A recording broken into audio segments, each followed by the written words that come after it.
Terminologies.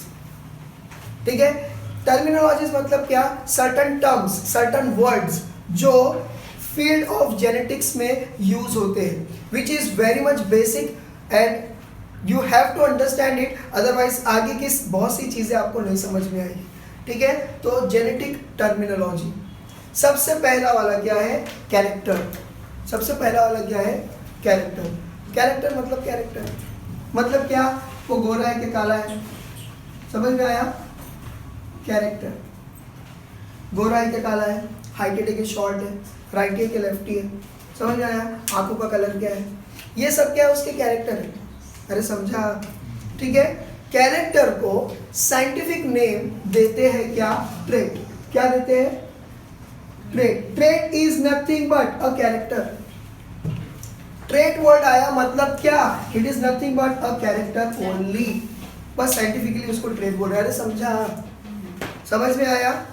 Next को gene समझा देता हूँ। What you mean by gene, देखो एकदम सिंपल है, आवर होल बॉडी, चाहे वो हमारी बॉडी हो, बैक्टीरियल बॉडी हो, फंगस की बॉडी हो, प्लांट की बॉडी हो, एनी लिविंग ऑर्गेनिज्म, और वायरस भी है मगर virus is not included under living, ना ही तो पूरी तरह से non living, it is at the threshold of the life. तो जितने भी लिविंग ऑर्गेनिजम्स होते हैं, they are composed of one basic unit that is known as a cell. Cell के बीच में एक छोटा सा कंपार्टमेंट है, उसका नाम है न्यूक्लियस। न्यूक्लियस के अंदर genetic material is known as a chromosome. Chromosome को अनवाइंड करेंगे तो डीएनए, और डीएनए के ऊपर एट सर्टन इंटरवल जो होते हैं वो छोटे छोटे सेगमेंट्स, उसको बोलते हैं जीन। कुछ समझ में आया, समझ में आया। तो ये होते हैं gene, and gene carries a code for particular amino acid, and this amino acid forms a particular type of a protein which in return forms particular enzyme, and that enzyme accelerate the rate of chemical reaction to give rise to a particular character। समझ में आया। तो ये सारी चीजें होती है, ठीक है। तो ये जीन हो जाता है। Gene word was not knowing to the Gregor John Mendel। उन्होंने उस वक्त उस जीन को नाम दिए थे क्या, factor. In short factor and gene are synonyms to each other. क्या बोला ना, are synonym to each other. कुछ समझ में आया, यानी एक दूसरे के बोलो रे सेम है, मतलब समझ में आया। जैसे कैरेक्टर और ट्रेट आर इक्वल, वैसा gene and factors are equal. But on that time जब ग्रेगोर जॉन मेंडल ये चीज कर रहे थे एक्सपेरिमेंट, नो डाउट उस वक्त तो मैंने बोल चुका हूँ कि माइक्रोस्कोप नहीं था, तो उन्होंने क्या बोले, there is certain factor which is responsible for the transfer of character. मगर वो फैक्टर क्या है, आई डोंट नो। मैंने नाम दे दिया लेट इट यानी एज अ फैक्टर, उन्होंने बोले let it be as a factor.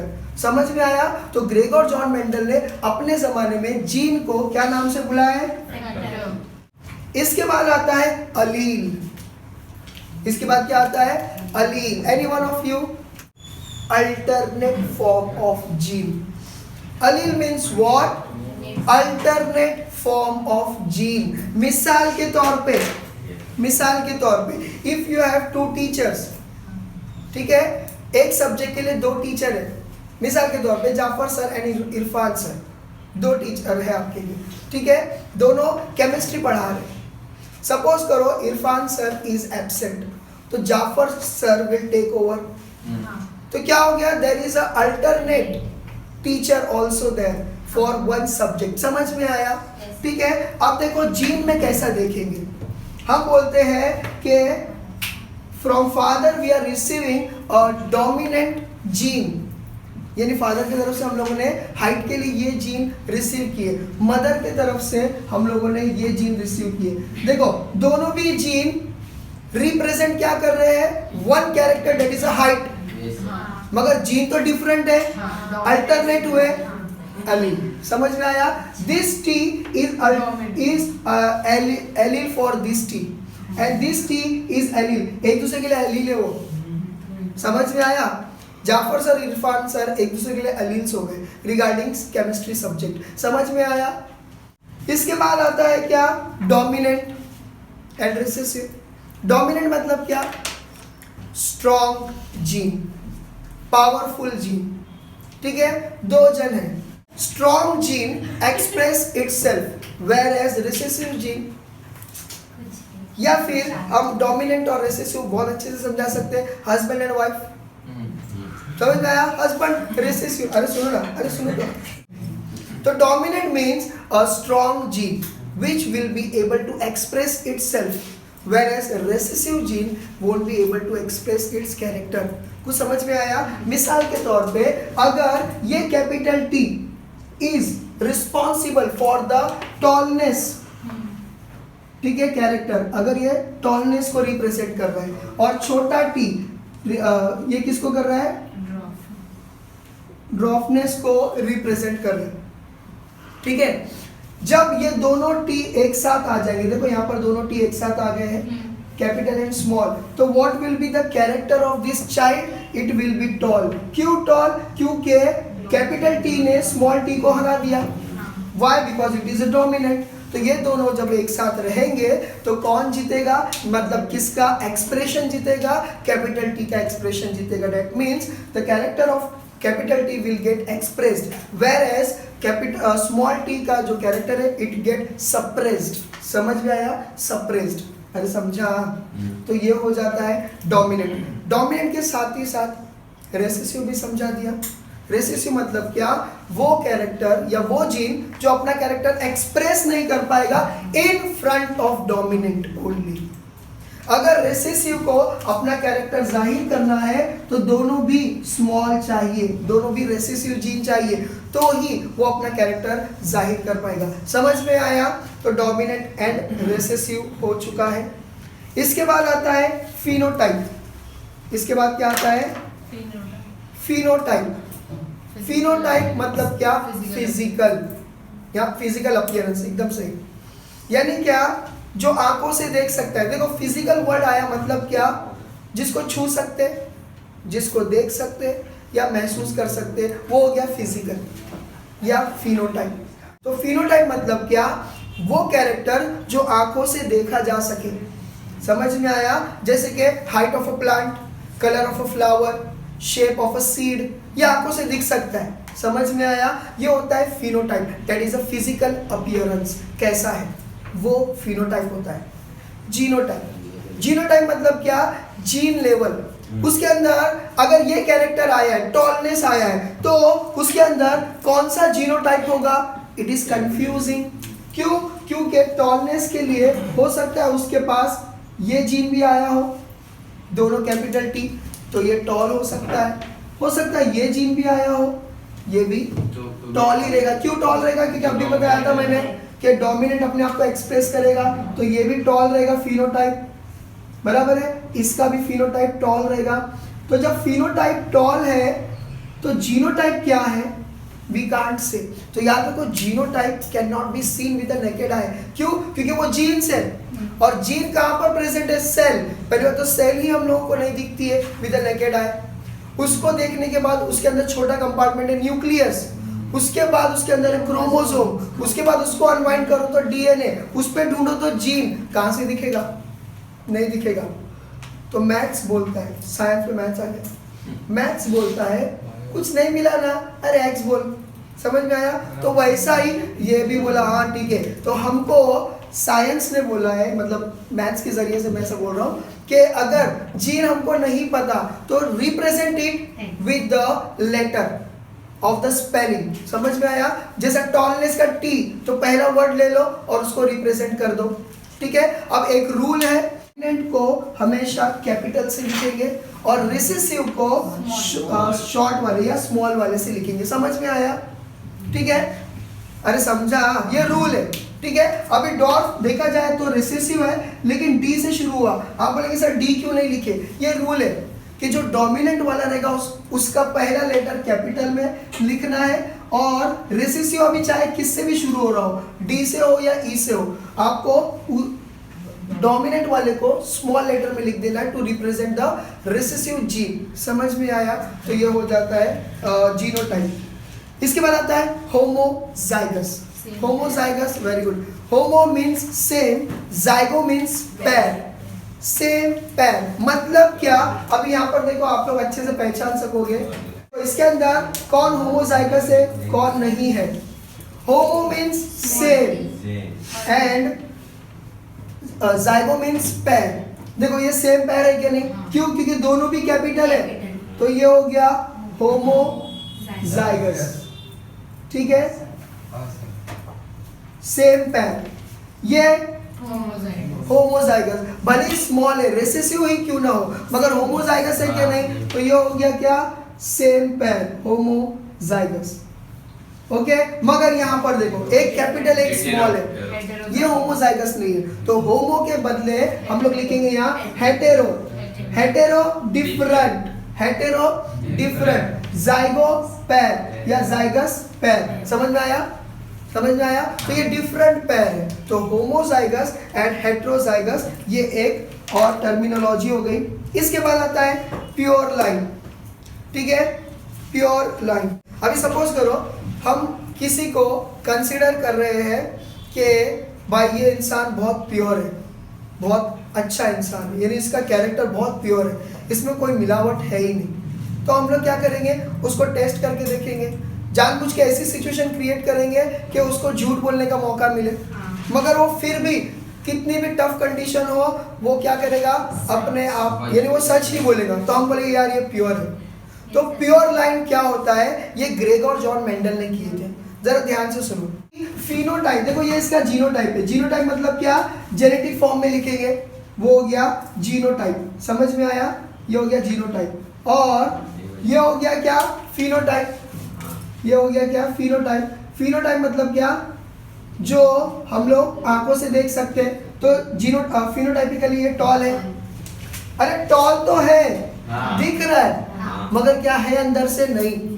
अगर हो सकता वो ये भी हो सकता वो ये भी हो, तो उसका कौन सा जीन हो सकता है, जीनोटाइप, ये देखने के लिए क्या करना पड़ता है? प्योर लाइन टेस्ट करनी पड़ती है। तो देखो क्या हो जाता है, Gregor John Mendel before doing any genetical experiment on garden pea plant, he used to test the purity of the two parents.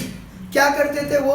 अगर टॉलनेस है तो टॉल वाले प्लांट को सेल्फिंग करवाते थे, ठीक है, ताकि उनको पता चले क्या कि भाई इसका जीनोटाइप क्या है। मिसाल के तौर पे एक टॉल प्लांट लिए, अब उनको नहीं पता भाई ये वाला कैरेक्टर है या यानी ये जीनोटाइप है या ये जीनोटाइप है, ही डोंट नो। तो ये क्या करते थे?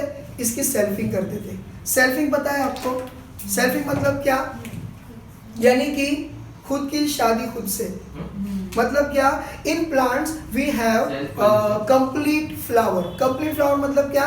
Having male and female character in the same flower.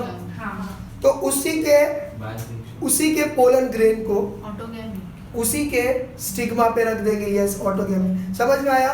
तो क्या हो जाएगा? समझ में आया? सेल्फ पॉलिनेशन हो गया, यानी सेल्फिंग हो गई। ठीक है, तो क्या करते थे कि एक प्लांट लिए, उसकी सेल्फिंग किए, उसमें से सीड निकला, वो सीड को जमीन में डाले, नया झाड़ आया, उसके कैरेक्टर को ऑब्जर्व करते थे कि भाई वो हाइट वैसी है या नहीं। ये पहला जनरेशन। फिर भी वो भरोसा नहीं करते थे, वो 3 से 4 जनरेशन तक सेल्फिंग करके प्यूरिटी की टेस्ट करते थे। कुछ समझ में आया? फिर ये वाला आया फर्स्ट जनरेशन, इसकी सीड निकली, इसको जमीन में डाले, दूसरा जनरेशन, हाँ सही है, सेम है, एक और बार फिर से वापस से सीड आई, उसको जमीन में डाले और नया जो झाड़ आया, अगर सेम है, अगर 3 से 4 जनरेशन तक अगर सेम टॉलनेस दिखाया, क्यों? तो उस वक्त जीन नहीं थे ना, तो उनको ये देखना पड़ता था फिनोटाइपिकली, तो तब जाकर वो बोलते थे दैट इज अ प्योर। कुछ समझ में आया?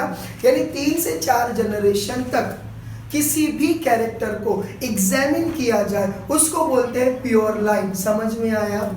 ठीक है, समझ में आया? तो ये प्योर लाइन। अब ये प्योर लाइन टॉलनेस के लिए भी हो सकता है, ड्वार्फनेस के लिए भी हो सकता है, और दूसरे डिफरेंट कैरेक्टर्स के लिए भी हो सकता है। समझ में आया? इसके बाद आता है मोनो हाइब्रिड क्रॉस या मोनो हाइब्रिड। मोनो हाइब्रिड मतलब क्या? वही जो अभी मैंने थोड़ी देर पहले बोला था, सातों के सातों बुक आपके लिए 7 जो सब्जेक्ट्स है वो सारे इंपॉर्टेंट है आपके बोर्ड्स के पॉइंट ऑफ व्यू से, लेकिन आप सातों के साथ बुक्स एक साथ एक टेबल पर बिछाकर एक पन्ना इंग्लिश का, एक पन्ना फिजिक्स का, एक पन्ना बायो का, एक पन्ना केमिस्ट्री का, ऐसा नहीं पढ़ते बैठेंगे, आप कंफ्यूज हो जाओगे। To avoid that confusion Greg और जॉन मेंडल ने क्या किए, one character at a time study किए। तो वन कैरेक्टर को जब वो स्टडी करते थे, ऐसे टाइप के क्रॉसिंग को बोलते थे मोनो हाइब्रिड क्रॉस। समझ में आया? मोनो मतलब सिंगल, हाँ जी, अच्छा, मोनो हाइब्रिड क्रॉस या मोनो हाइब्रिड का मतलब क्या? देखो मोनो, पहली बात अच्छे से बता देता हूं, mono hybrid, mono means single, ठीक है, हाइब्रिड मीन्स मिक्सचर ऑफ हाँ, mixture of two different characters या more than one different characters. समझ में आया? मिसाल के तौर पे दूध में दूध मिला दूं, ये हाइब्रिड नहीं, ये मिक्सिंग हो गई। लेकिन मैं दूध में पानी मिला दूं, ये हाइब्रिड हो गया। समझ में आया? क्योंकि पानी का कैरेक्टर अलग है, मिल्क का कैरेक्टर अलग है, तो ये क्या हो गया? समझ में आया? तो that is known as a hybrid. ये बोल रहे हैं कि 7 कैरेक्टर भले ही गार्डन पी प्लांट में हो, वो सातों के सातों कैरेक्टर को यानी कि कंसिडर एट अ टाइम नहीं करते थे, अदरवाइज बहुत कंफ्यूजन हो जाएगा। जैसा सातों के सातों बुक अलग अलग सब्जेक्ट्स के अगर आप रखोगे, इंग्लिश का एक पेज पढ़ोगे है ना, तो वो नहीं जमेगा। तो आपको क्या करना है, one character at a time पढ़ना है, यानी वन सब्जेक्ट। तो वैसा ग्रेग और जॉन मेंडल सिर्फ टॉलनेस पे ध्यान देते थे, भले ही दूसरे कैरेक्टर में क्या चेंज हो रहा है उस पर ध्यान नहीं देते थे। तो ऐसे टाइप के स्टडी को, क्रॉसिंग को मोनो हाइब्रिड क्रॉस बोलते थे, यानी one character at a time consider करेंगे, बाकी कैरेक्टर को नजरअंदाज करो। समझ में आया? मोनो हाइब्रिड क्रॉस या mono hybrid. F1 generation, F1, F का मतलब होता है क्या?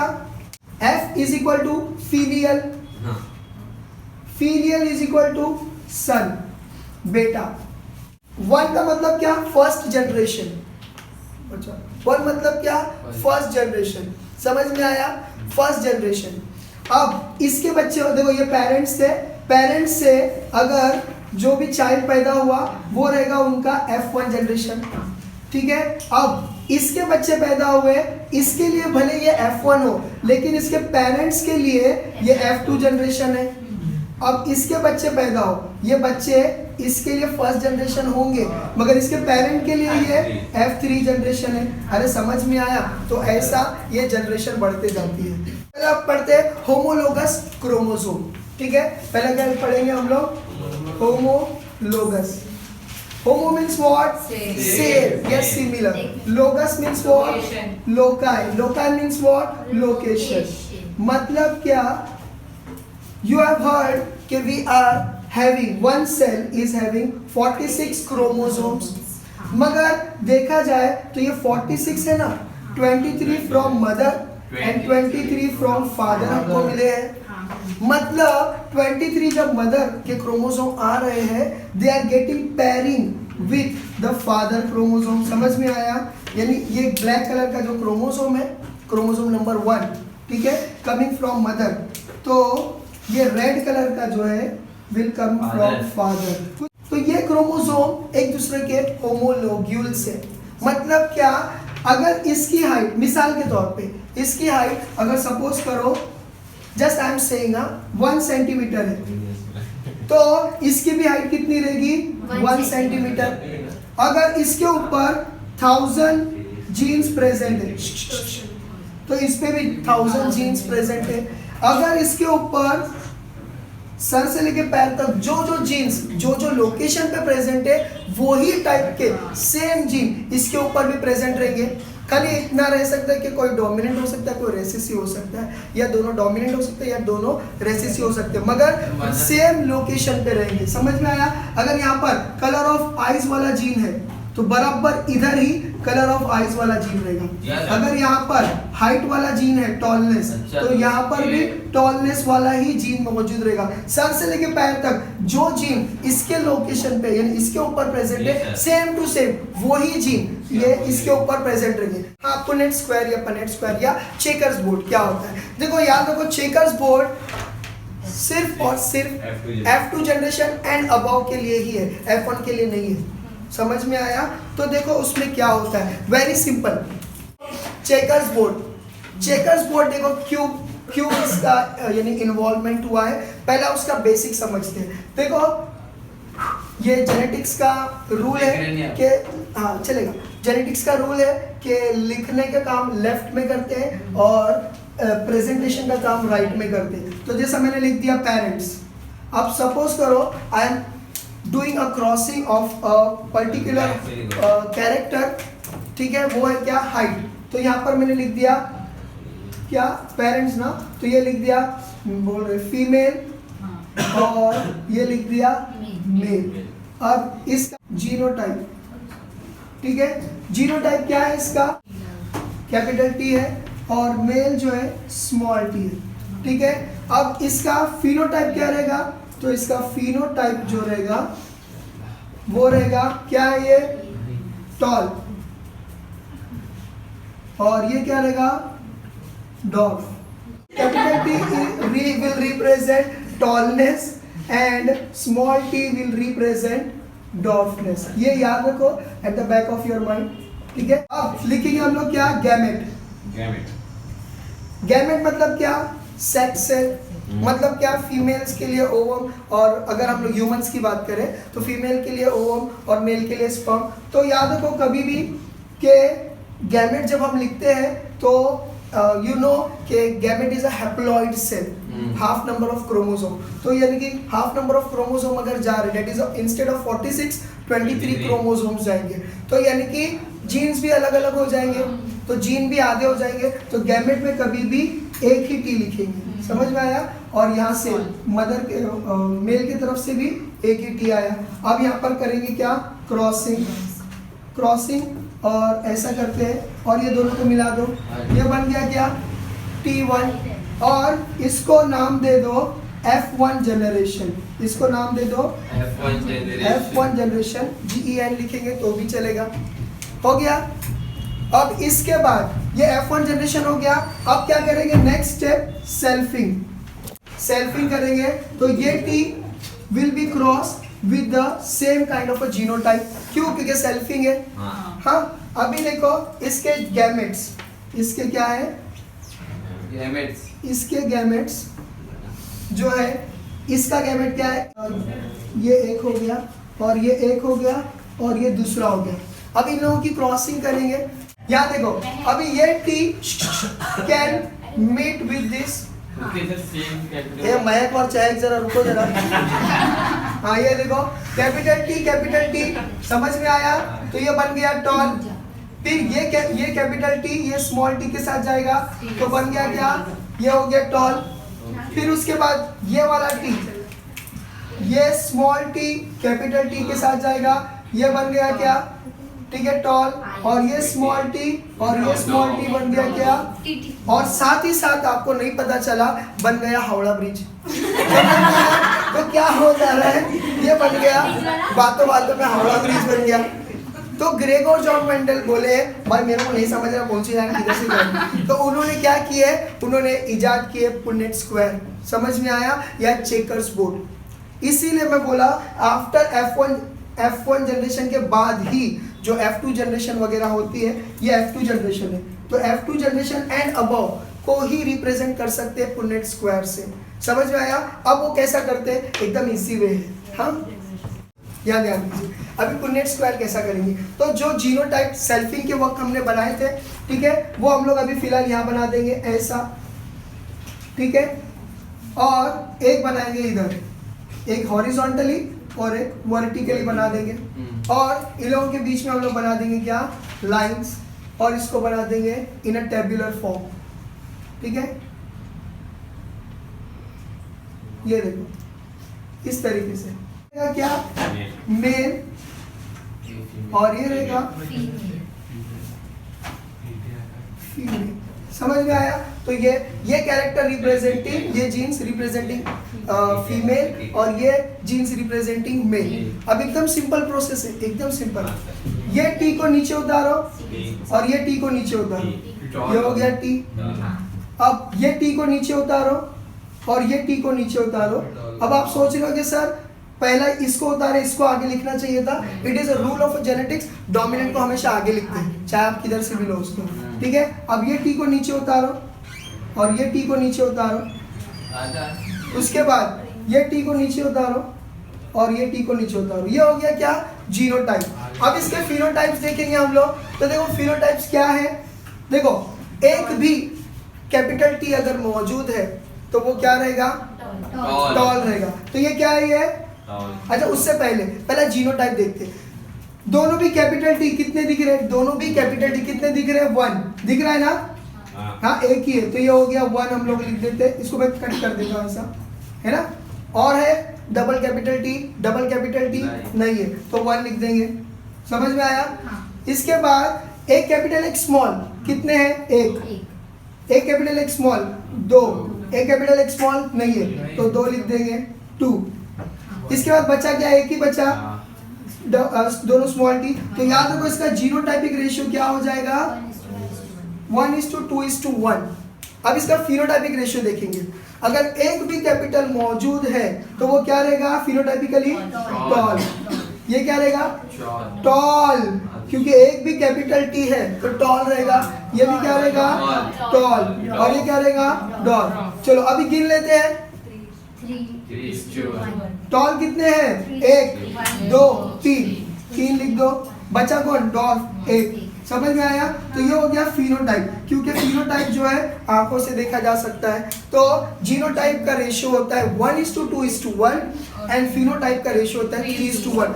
लास्ट, एकदम लास्ट पूछा गया, what is a monohybrid ratio. अब रेशियो तो 2 है, जीनोटाइप एंड फिनोटाइप। आपको लिखना है 3:1। क्यों, क्योंकि ग्रेग और जॉन मेंडल के वक्त याद रखो जीनोटाइपिक रेशियो, मतलब जो यानी कि माइक्रोस्कोप वेल डेवलप नहीं थे, तो वो ज्यादातर किसको तवज्जो देते थे, फिनोटाइप। तो याद रखो अगर मेंशन नहीं किया गया है कि जीनोटाइप बताना है या फिनोटाइप बताना है, आपको क्या लिखना है, फिनोटाइपिक रेशियो ओनली। समझ में आया। होप सो आपको ये लेक्चर अच्छा लगा होगा। Thanks for watching my video.